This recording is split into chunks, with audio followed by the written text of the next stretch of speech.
Buenas tardes con cada uno de ustedes. El tema de hoy es el joven rico, que está en Lucas 18 y empezamos en el versículo 18.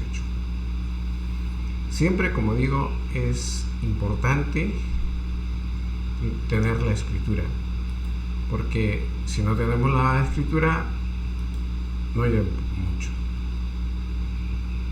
¿De acuerdo? Siempre. Por eso nosotros tenemos que leer la escritura, y una vez que leemos la escritura nosotros podemos tenerlo. Tenemos entonces Lucas 18, ¿de acuerdo? Y desde el versículo 18. Bueno, no la transcribí porque es muy grande, pero lo que dice la Biblia es que un dignatario le preguntó diciendo: Maestro bueno, ¿qué haré para heredar la vida eterna? Entonces Jesús le dijo: ¿por qué me llamas maestro? Bueno, nadie es bueno, sino solo Dios. Los mandamientos sabes: no adulterarás, no matarás, no hurtarás, no dirás falso testimonio, honra a tu padre y a tu madre. Él dijo: todo esto lo he guardado desde mi juventud. Al oír esto, Jesús le dijo: aún te falta una cosa.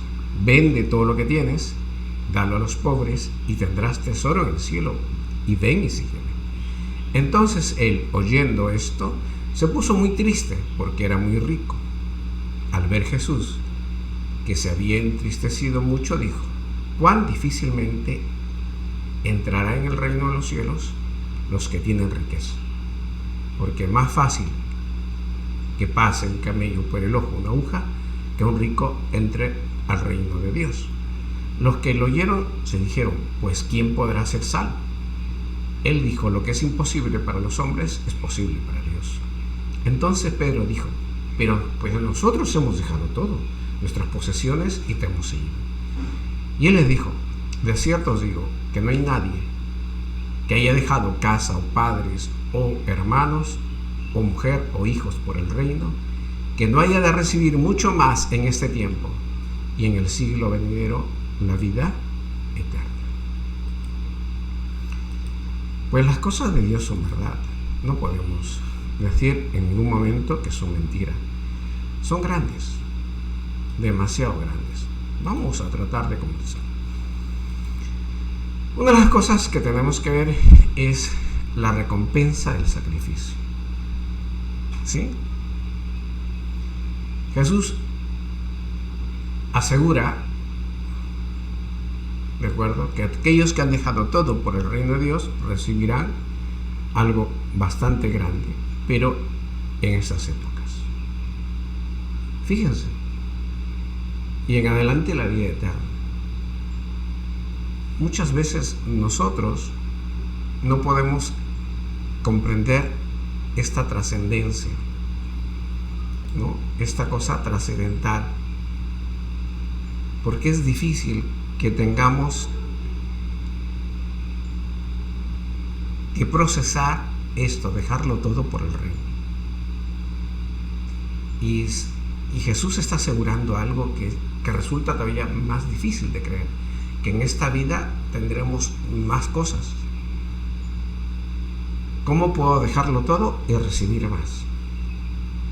Pero hay una palabra que cuando habla de las 10 minas, él dice: quítale todo al que no tiene y dáselo al que tiene. Porque Dios está viendo a los que van a entrar al reino de los cielos. No está viendo a los que no van a entrar al reino de los cielos. Porque a todos nos ha dado igualdad de condiciones. Mente, inteligencia, sapiencia, capacidad de pensar, razonar, todos. Ni uno tiene más, ni uno menos. De repente tenemos más habilidad para el deporte, más habilidad para la música, más habilidad para hacer ciertas cosas. Pero no somos mejores en todo. Ejemplo, puede haber jugadores muy grandes como Messi, como Ronaldo, deportistas de fama mundial en el orden futbolístico, pero de repente si le pongo a hacer un diseño gráfico, si le pongo a hacer un libro, de Platón, de Aristóteles, no le va a funcionar la mente. Puede ser. Pero acá Dios no está hablando de cosas humanas, está hablando de recompensas como la vida eterna, la inmortalidad. Por eso digo, qué difícil es. Qué difícil es. Y debemos entenderlo. Ahora, el Señor nos habla de un joven rico, ¿de acuerdo? Y el joven rico que está expresándose es todo lo que nosotros tenemos en esta literatura, que es un joven que tiene muchas posesiones, que ha cumplido la palabra de Dios, que no se ha desentendido de la Escritura, un joven que vive según los mandamientos de Dios, pero acá viene el detalle, pero no está dispuesto a dejar todo por el reino de Dios. Fíjese lo que estoy enmarcando. Cumple los mandamientos, sí. Obedece los mandamientos, sí, dentro de la moralidad que a él le conviene. Pero ¿dejarías todo por el reino de Dios? Y él dice, no. Esa postura es la que Dios quiere que cambiemos. Por eso nos explica esta parábola del joven rico, que no es suficiente, es necesario dejar todo por el reino de Dios. ¿Cuántas pasiones humanas nos atan? El amor a la esposa, las pasiones carnales, el confort de nuestra vida, la comodidad de nuestra vida, que no estamos dispuestos a dejar por el reino de Dios. Y por esas cosas no entramos al reino de Dios. Porque si no estás dispuesto a darlo todo, pues ¿cómo vas a entrar al reino de los cielos? Es como en algunos países de Latinoamérica, no sé si ocurre en Europa, en Asia, en África, si habrá lo mismo, pero todos sueñan con el sueño americano, dejar todo, parientes y todo, por irse a Estados Unidos. En lo personal, no me gusta Estados Unidos. No es que no me guste como nación, no me gustaría vivir ahí, esclavo del trabajo. Me gusta ser latino, cómodo, con las cosas que tenemos. Me gusta. Soy conforme con lo que Dios me ha dado, mi estatura, mi pelo, mis ojos. Estoy conforme. ¿Estaría todo dispuesto a dejar todo por el reino de los cielos? En un principio no. Pero a medida que va pasando la lectura, la meditación de la palabra de Dios, digo que sí.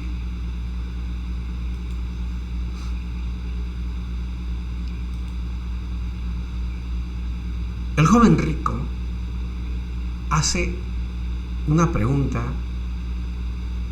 trascendental. Está buscando la vida eterna. La pregunta es concreta. Le dice, maestro bueno, ¿qué haré para heredar la vida eterna? El joven no está en lo ordinario, está en lo trascendental. Está en algo que de repente ni a mí se me hubiese ocurrido jamás hacer esa pregunta. Es una pregunta extraordinaria. ¿Qué haré para heredar la vida eterna? Y hago un paréntesis acá, y hay mucha gente que busca en las películas, como Indiana Jones, como tantas cosas, buscan algo material, un elixir de la vida eterna. Y el elixir de la vida eterna, si es que queremos hablarlo, para estos señores, es Jesucristo. Y él le dice, ¿qué debo hacer para esta búsqueda? Y lo que está haciendo es una pregunta sincera, porque quiere su cambio espiritual. Pero él dice, ¿qué debo hacer? Y el Señor responde magistralmente a todos los que quieran tener la vida eterna. Lo primero dice que debemos cumplir todos los mandamientos. Ojo, lo primero que tenemos que hacer es cumplir todos los mandamientos. Out, marcado. Entonces, ¿qué quiero hacer si quiero tener la vida eterna? Cumplir todos los mandamientos. Obedecer al Señor Jesucristo. Si no le gusta cumplir, obedecer. Hacer la palabra de Dios. Por eso hacemos justicia. Y la segunda cosa que debemos hacer es dejar todo. dice, aún te falta una cosa. Ojo, no era suficiente, era un hombre justo, cumplía todo el mandamiento, pero dice, aún te falta una cosa. Vende todo lo que tienes, dáselo a los pobres y sígueme. Wow.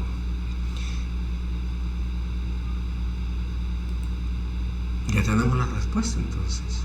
La respuesta de la boca del Señor Jesucristo, del texto bíblico. Cumplir los mandamientos, dejar todo por Cristo y seguirlo. Fíjate que ahí empezamos recién a seguir al Señor Jesucristo.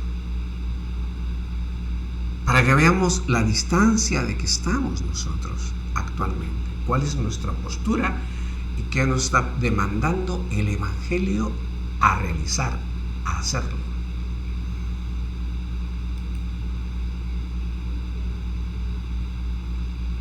La respuesta de Jesucristo no solamente ha sido contundente, sino también nos define dónde reside la bondad. Porque es lo primero que aclara el Señor. El joven le dice a Jesucristo, Maestro bueno, y el Señor Jesucristo, antes de responderle a su pregunta, le dice, un momento, ¿por qué me llamas bueno? Bueno solo es Dios. Cuando entramos en este ámbito, es extraordinario porque Dios dice, oye, mira, el único ser natural, existencialmente, no sabemos de qué tamaño, qué magnitud, porque es solamente decirle a Dios, no hay otra forma, tamaño, potencia, poder, no hay forma de medirlo. Es un Dios incomparable, es todopoderoso. Dice, vamos a aclarar, verdaderamente el único que es bueno es Dios. Y esto establece un fundamento teológico sobre la naturaleza de la bondad y la divinidad de Jesucristo nuestro Señor. A veces, cuando uno va a los entierros, la gente dice, ese era bueno, no hay muerto malo, todos los muertos son buenos. Y no es bueno. El único bueno es Dios. ¿Cuánto nos equivocamos los padres en hablar con los hijos? ¿Cuántos errores cometemos?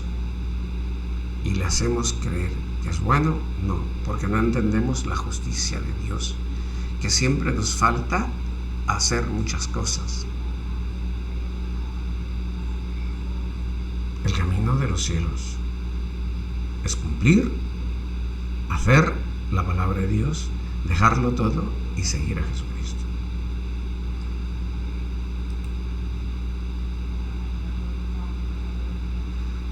El cumplimiento de los mandamientos es importante a los que aspiramos a tener la vida eterna. El camino correcto es cumplir con rectitud los mandamientos.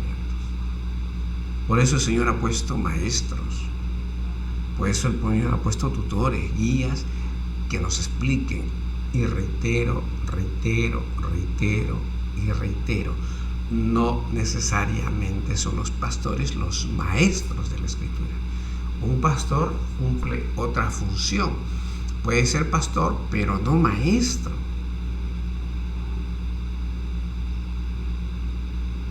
De repente sabe pastorear, pero no es maestro de la Escritura. No es el guía, no es el tutor. Por eso Pablo señala que hay que buscar a los hombres idóneos para la enseñanza, donde el primer requisito es ser fiel. ¿Qué quiere decir esto? Cumplidor, hacedor de la palabra de Dios. En muchas denominaciones evangélicas existe la creencia que el pastor es Dios y no es Dios. No confundáis, el maestro es Jesucristo. Por eso tenemos que estudiar la palabra en las casas, en cualquier lugar donde compartamos, con la Biblia en la mano. Hay muchos que van y dicen, no, ya tengo 20 años en el Evangelio y repiten como loros. Y eso no es.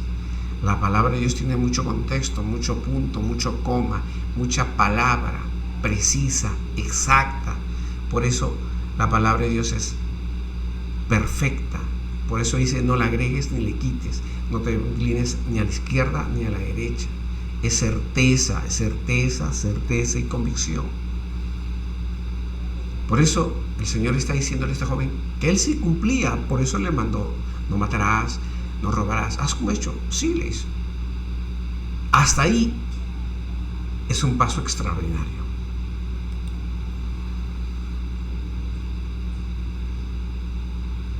El desapego a las riquezas, wow. Siempre hago la misma pregunta. Si nos ofrecieran 10 millones de dólares, ¿lo aceptaríamos? Yo digo que sí. Es mi caso personal.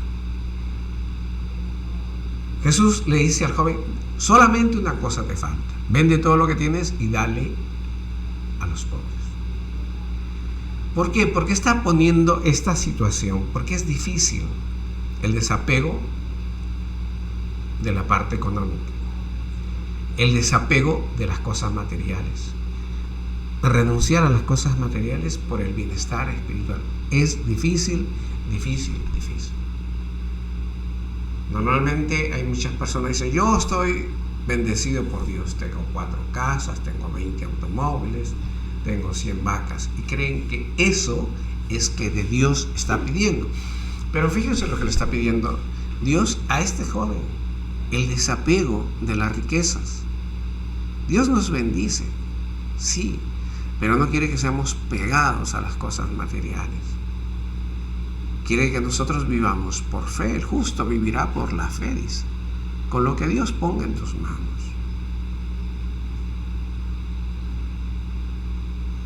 Recuerden que uno de los grandes hombres de la prédica del Evangelio fue Pablo, con múltiples sufrimientos, con muchos encierros en las cárceles. Es importante, si queremos tener vida espiritual, estar desapegado de las cosas materiales. Tantos monjes que hablan de esta cualidad que debe tener las personas, el desapego de las cosas materiales. Es importantísimo. Debes ejercitarte y practicarlo, porque si no, no puedes obtener los bienes espirituales. Fíjense que la emoción que embarca al joven es una tristeza. El joven dijo, uy, pero no puede ser posible, ya estoy cumpliendo todos los mandamientos. Pero ahora se dio cuenta que está atado su corazón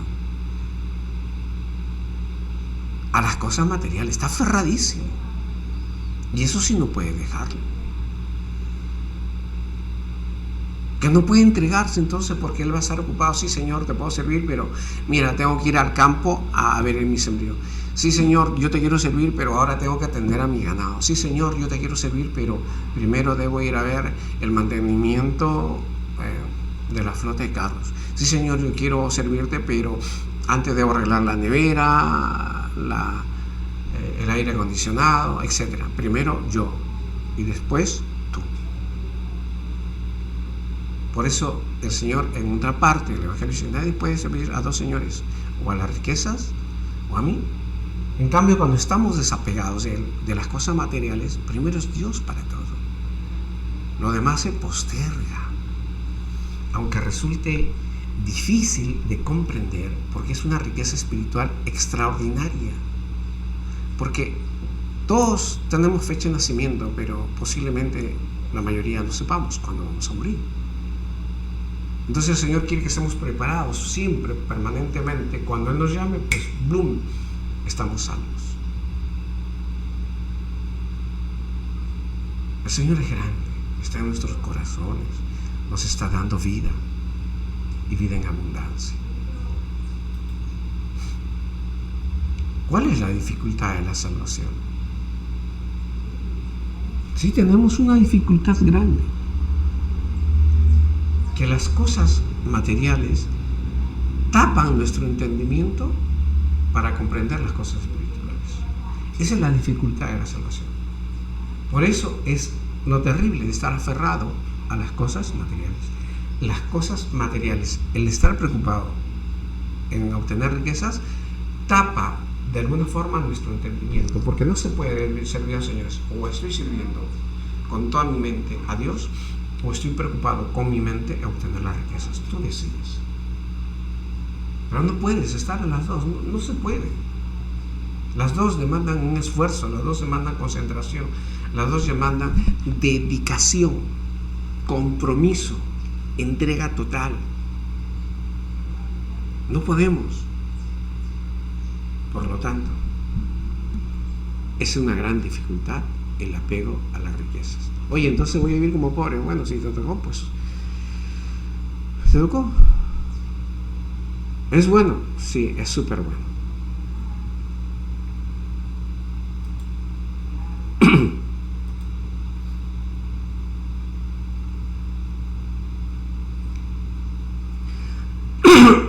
Ahora tenemos la respuesta. Causa incredulidad en todo. Y no solamente, fíjense que no son las personas comunes y corrientes. Los primeros que se sorprendieron de esta respuesta es ¿quién? Los propios discípulos. Ok. Recuerda esto. ¿Quiénes fueron los primeros que están sorprendidos? Los discípulos, porque le dicen, ¿y ahora quién podrá salvarse? Los primeros discípulos, los que estaban con Jesús, no entendieron. De repente, mucho más tarde, cuando fueron bautizados con el Espíritu Santo, entendieron. Pero en ese momento preciso no entendieron, porque decían, ¿cómo entonces es esto?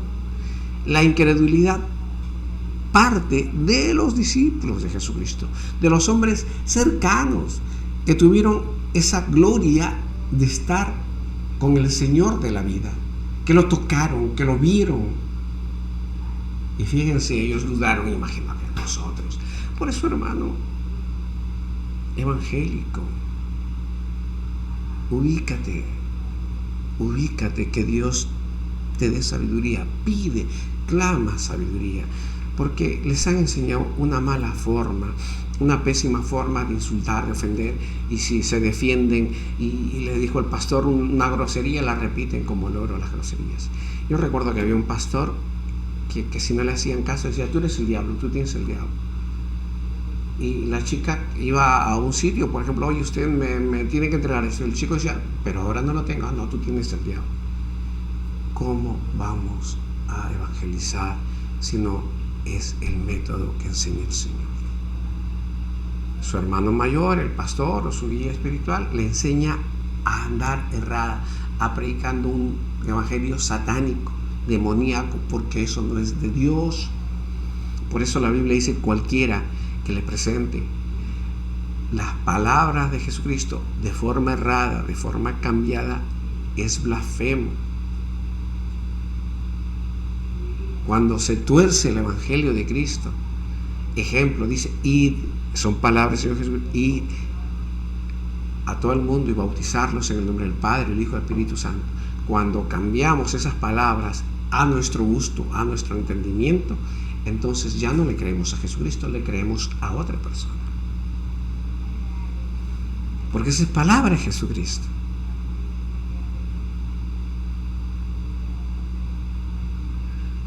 Por eso el Señor dice, lo que ustedes dicen que es imposible, para Dios no. Porque el hombre ve así, el hombre dice, ¿cómo es posible? Dios dice, así es posible, porque Dios lo puede todo. Nuestro entendimiento está tapado. Nuestro entendimiento está bloqueado. ¿Por qué? Porque no queremos entender las palabras de Dios, porque no leemos la palabra de Dios. Y cuando no leemos la palabra, se tapa nuestro entendimiento.